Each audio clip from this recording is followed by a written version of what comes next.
ഇതിനിടയിൽ ഒരു ശുഭസൂചകമായ വാർത്ത ഗൾഫ് മേഖലയിൽ നിന്ന് വരുന്നത് ഗൾഫിൽ ചില മഞ്ഞുരുക്കത്തിന്റെ സൂചനകൾ വരുന്നുണ്ട് എന്നുള്ളതാണ്.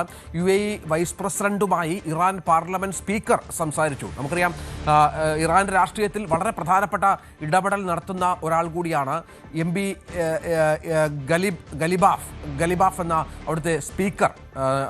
ഗലിബാഫും ഒപ്പം ഷെയ്ഖ് മസൂർ ബിൻ സായിദ് ഇറാന്റെ UAEയുടെ വൈസ് പ്രസിഡന്റ് കൂടിയാണ്. അദ്ദേഹവുമായി സംസാരിച്ചു എന്നുള്ള വിവരങ്ങൾ ഈ ഘട്ടത്തിൽ പുറത്തു വരുന്നുണ്ട്.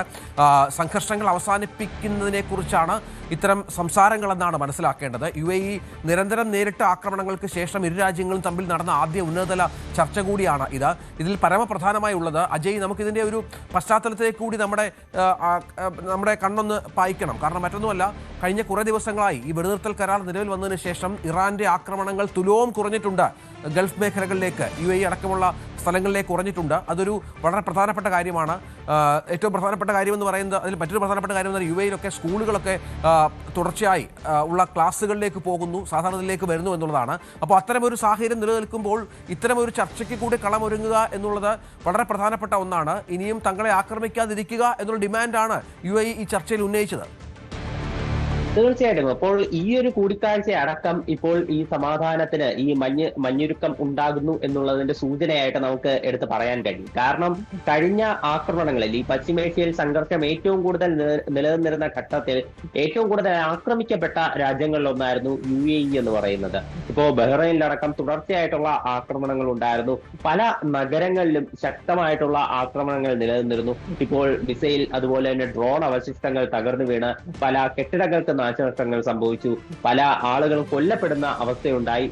പ്രധാനമായിട്ടും വിദേശികളാണ് കൊല്ലപ്പെട്ടത്. UAEയിലെ തദ്ദേശീയർ അങ്ങനെ അധികം ബാധിക്കപ്പെട്ടിരുന്നില്ല. പക്ഷേ സ്കൂൾ ജീവിതം ഉൾപ്പെടെ തടസ്സപ്പെടുന്ന വലിയൊരു ആശങ്കാജനകമായിട്ടുള്ള അവസ്ഥയുണ്ടായിരുന്നു. മാത്രമല്ല ഈദ്ഗാഹുകൾ ഒഴിവാക്കുന്ന ഒരു അവസ്ഥയുണ്ടായിരുന്നു. ഇപ്പോൾ ഈ ചെറിയ പെരുന്നാളുമായി ബന്ധപ്പെട്ട് ഈ ഈദ്ഗാഹുകൾ ഒഴിവാക്കുന്ന വളരെ വേദനാജനകമായിട്ടുള്ള, അതായത് പശ്ചിമേഷ്യയിലെ രാജ്യങ്ങൾക്ക് ഒരിക്കലും ചിന്തിക്കാൻ പോലും പറ്റാത്ത അത്തരം ഒരു അവസ്ഥയിലേക്ക് വരെ ഈ സംഘർഷം കൊണ്ടുചെന്ന് എത്തിച്ചിട്ടുണ്ട്. അപ്പോൾ അവിടെയാണ് ഇപ്പോൾ നിലവിൽ UAEയുടെ വൈസ് പ്രസിഡന്റ് ആയിട്ടുള്ള ഷെയ്ഖ് മൻസൂർ ബിൻ സായിദും അതുപോലെ തന്നെ ഇറാന്റെ പാർലമെന്റ് സ്പീക്കർ ആയിട്ടുള്ള മുഹമ്മദ് ബാഖർ ഖാലിബാഫും തമ്മിൽ ഈ കൂടിക്കാഴ്ച നടത്തുന്നത്. തീർച്ചയായിട്ടും ഈ വിവിധ വിഷയങ്ങൾ, നേരത്തെ നടന്ന ആക്രമണങ്ങൾ ഉൾപ്പെടെ വിവിധ വിഷയങ്ങൾ ചർച്ചയായിട്ടുണ്ടാകാം എന്നുള്ള സൂചനകളാണ് നമുക്ക് ലഭിക്കുന്നത്. പിന്നെ മറ്റൊരു സാധ്യത എന്ന് പറയുന്നത്, തീർച്ചയായിട്ടും ഇപ്പോൾ നേരത്തെ പറഞ്ഞതുപോലെ ഏപ്രിൽ 22-ന് ആ വെടിനിർത്തൽ കാലയളവ് അവസാനിക്കുകയാണ്. ഇപ്പോൾ ഹോർമുസ് കടലിടുക്കിൽ ഉൾപ്പെടെ സംഘർഷ സാധ്യതകൾ അത് ഉയർന്നുകൊണ്ടിരിക്കുന്നു. അപ്പോൾ ഇങ്ങനെയാണെങ്കിൽ ചിലപ്പോൾ അതിന് ഒരു വിദൂര സാധ്യത മാത്രമാണ്. പക്ഷേ വീണ്ടും ഒരു സംഘർഷത്തിലേക്ക് പോകാനുള്ള സാധ്യതകൾ ഇപ്പോഴും നിലനിൽക്കുന്നുണ്ട്. അപ്പോൾ അതിന് ചിലപ്പോൾ ഒരു മുൻകൂർ ജാമ്യവും ആയേക്കാം. അപ്പോൾ അങ്ങനെ പല സാധ്യതകളുണ്ട്. ഈ ചർച്ചയുടെ വിശദാംശങ്ങൾ നമുക്ക് ഇതുവരെ ലഭ്യമായിട്ടില്ല. തീർച്ചയായും അതാണ്. ഇതിനിടയിൽ മറ്റൊരു പ്രധാനപ്പെട്ട വാർത്ത പുറത്തു വരുന്നത്, UAEയിൽ സ്കൂളുകൾ പൂർണ്ണമായും സാധാരണ നിലയിലേക്ക് എത്തുന്നു എന്നുള്ളതാണ്. ഏപ്രിൽ 20 തിങ്കളാഴ്ച മുതൽ ക്ലാസുകൾ പുനരാരംഭിക്കാൻ നിർദ്ദേശം നൽകിയിട്ടുണ്ട്.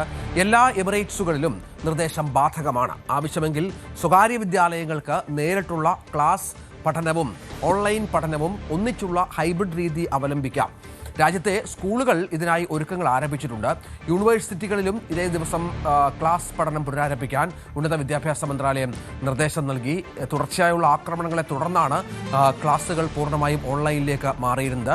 CBSE പരീക്ഷകളടക്കം അവിടെ റദ്ദാക്കുന്ന ഒരു പശ്ചാത്തലമൊക്കെ ഉണ്ടായ അതീവ ഗൗരവതരമായ സാഹചര്യം കടന്നാണ് അവിടുത്തെ കുട്ടികൾക്ക്, നമ്മുടെ മലയാളികളായ സഹോദരങ്ങൾക്ക് ഒക്കെ ആശ്വാസകരമായ ഇപ്പോൾ വാർത്ത പുറത്തു വരുന്നത്. മറ്റൊരു കാര്യം, കൂടുതൽ വാർത്തകൾക്ക് News 18 Keralam YouTube channel subscribe ചെയ്യുക.